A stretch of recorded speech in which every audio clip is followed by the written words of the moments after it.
এখন আমি খুব শীঘ্রই রানু আন্টির কাছে যাব। তুমি ভালো থেকো দাদা। তুইও ভালো থাকিস।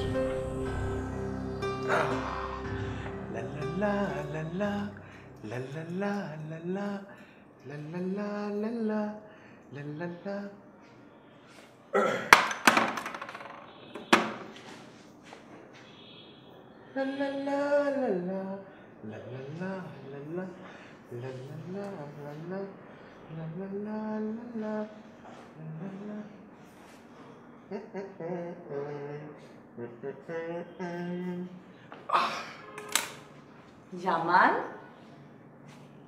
বাহ, খুব সুন্দর রেডি হয়েছো। কেমন লাগছে আমাকে বলো তো?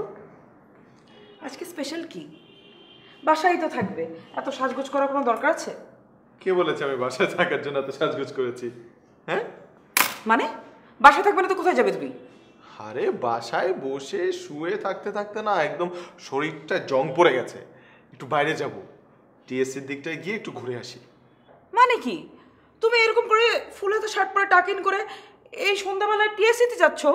টিএসসিতে তুমি? আমিও তো যাচ্ছি না, আমি তো রেডি এখনো হইনি।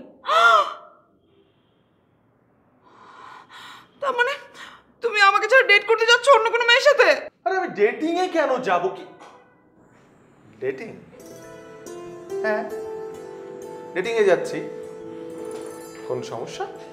তুমি আমাকে না নিয়ে অন্য একটা মেয়ের সাথে ডেট করতে যাচ্ছ? কার সাথে যাচ্ছ বলো, কার সাথে যাচ্ছ তুমি?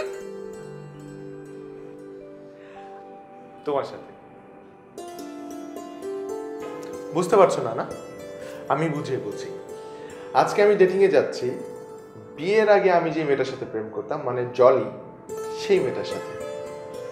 সেই মেয়েটার ব্যবহার আমার প্রতি যা ছিল বিয়ের আগে, সেটা বিয়ের পর তো একদম বদলে গেছে।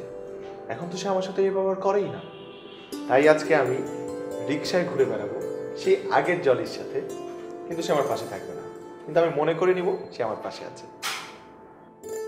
ঢং করো না, মিথ্যে কথা বলছো আমার সাথে। আমি বুঝতে পেরেছি তোমার আসলে আমার প্রতি মন উঠে গেছে, এই জন্য তুমি এখন অন্য একটা মেয়ের সাথে ঘুরতে যাবে। মানে আমি অসুস্থ হয়ে সিঙ্গাপুরে পড়ে থাকলাম আর তলে তলে তুমি এত কিছু। তারিকা যাবই না আমি বাইরে। তুমি এক কাজ করো, চিড়িয়াখানায় বান্দর আটকায় রাখে না যে খাঁচা থাকে, ওই গ্রামটা খাঁচা নিয়ে আসো, খাঁচার ভিতর আমাকে আটকায় রাখো। আন্টির মনের খাঁচার মধ্যে আপনার জায়গা হচ্ছে না বুঝি? ববি, তুমি কথার মাঝখানে কথা বলছো। সরি, আমি আপনাদের কথার মধ্যে আসতে চাইনি। আপনারা এত জোরে প্রেমালাপ করছিলেন যে সারা বাড়িতেই সেটা শোনা যাচ্ছিল। এই মেয়ে, এইটুকু বয়স তোমার, তুমি কার সাথে কিভাবে কথা বলছো? মানে কিছুই বোঝো না তুমি? রাগ করছো কেন জলি? মামনি তো ঠিকই বলেছে, আমরা তো একটু লাউডলি প্রেম আলাপ করি। তুমি চুপ করো, বুঝে কথা বলে। সম্পর্ক